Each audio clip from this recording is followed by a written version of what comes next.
this is Jessica Cleveland. This is my persuasive speech on binge drinking. My audience is Abby. Lauren.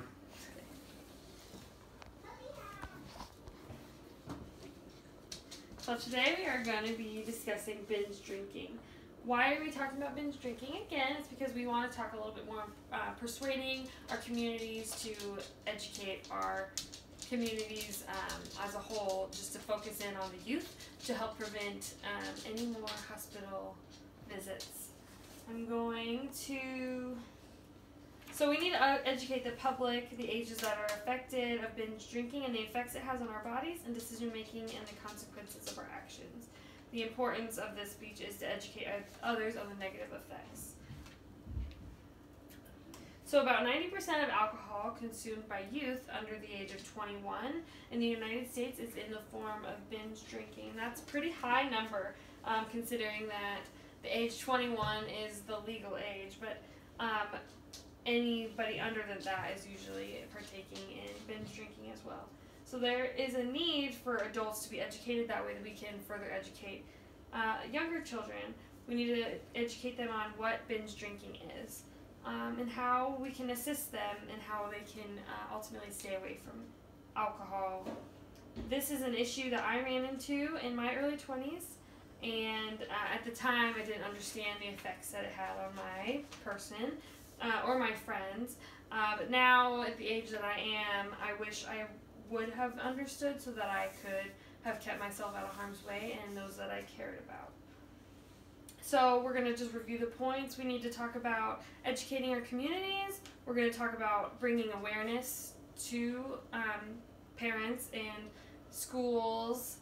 And the benefits would be less people, adults, and youths in hospital drinking accidents.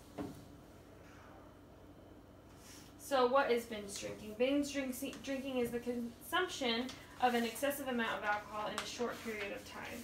And this photo just generally shows that it differs between each person and what their body weight is. So to talk more, we need to educate adults in the community. We're going to move forward. Our important points: awareness, educate, prevent.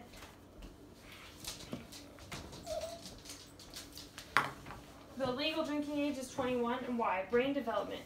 The legal drinking age is 21 because our brains are not developed enough to understand the consequences that we have when we drink uncontrollably, more than what our body can handle. So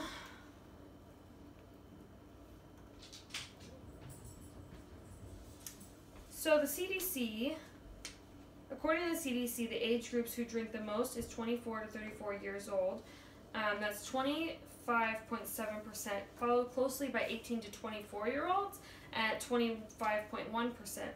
High school students, grade 9 to 12, are 17.7%, and the legal drinking age is 21. So that 9 to 12 grade is still at a 17 level of drinking. So community-based efforts. What we need to do is we need to minimize the visuals of alcohol. There are many ways we can do that. One of them is increasing alcohol taxes and enforcing minor drinking laws. We as humans care about our children and our community, and we care about them all the time. So this is one of the ways that we can help prevent them to any harm. Children need to be aware of the drinking underage at a rapid rate can bring them and need to be a willing participant to keep themselves and their peers safe. So this is a real thing. It's happening to children. Children have access to alcohol and are drinking irresponsibly in large quantities.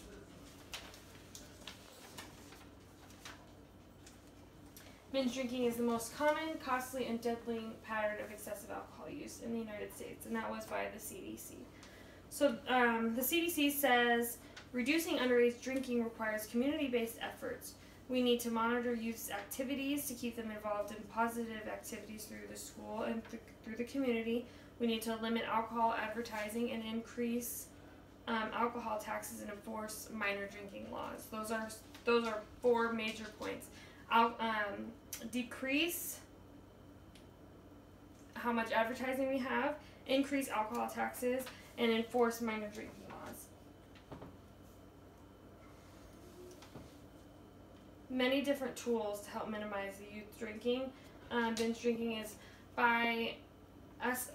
We as adults need to consider how much we drink in front of them and how we're doing it. If it's responsible or if it's a little exaggerated. We could raise the taxes on alcohol and minimize the advertisement. So that's kind of hard for us adults who responsibly drink alcohol to think about alcohol tax going up. But as a parent, it may be worth it if you think that your children might not be able to get a hold of alcohol if it costs more. So how does alcohol affect us? Alcohol directly affects our blood, liver, brain, eyes, ears, extremities, and other organs. Excessive alcohol can cause some of these body parts to function ineffectively. And the effects on our brains are decision-making, blacking out, and alters your state of mind. So this is just kind of an image to show you what you would see if you were not under the influence, and this is the way you would read it if you were under the influence of alcohol.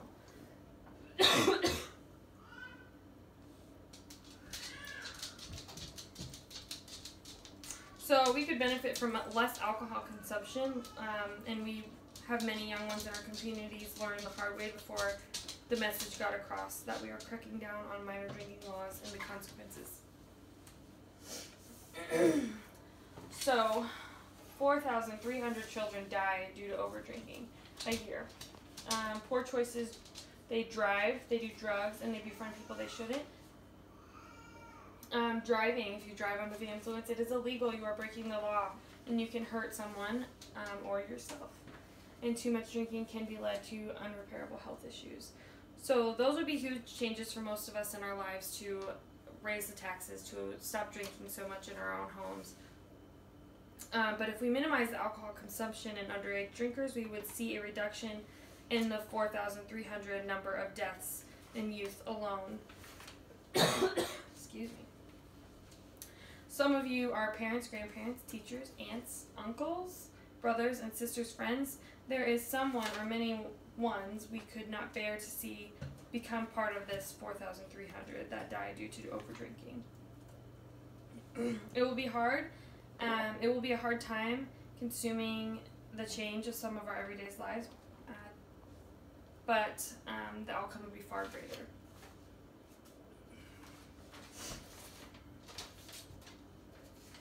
So here are some of the effects that alcohol has on us. It can cause,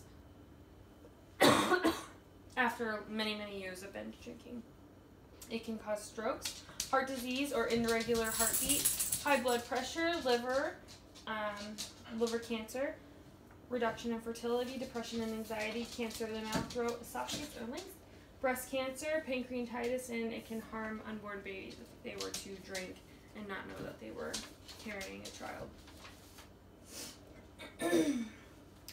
So we need to support speeches being held in schools to our youth. We need to talk about it more at home, and we need to make it more acceptable to talk about in our friends groups. And this is not so much as talking about alcohol, but it's talking about the negative effects that it has on you and ways to prevent it. So I'm going to give each of you a pamphlet. And this pamphlet will guide you on how to prevent this in our youth before it starts, how to identify drinking in youth if it already has, and how to address it to hopefully prevent it in the future. Our youth, our future's lives are more important than anything else we may lose to keep them safe. These are ways that we can put it into effect by educating, being present, and being available. I think the more that we're available to our youth, that will help minimize the overdrinking. So over 30,000 students each year need emergency health care for alcohol overdose. Thank you.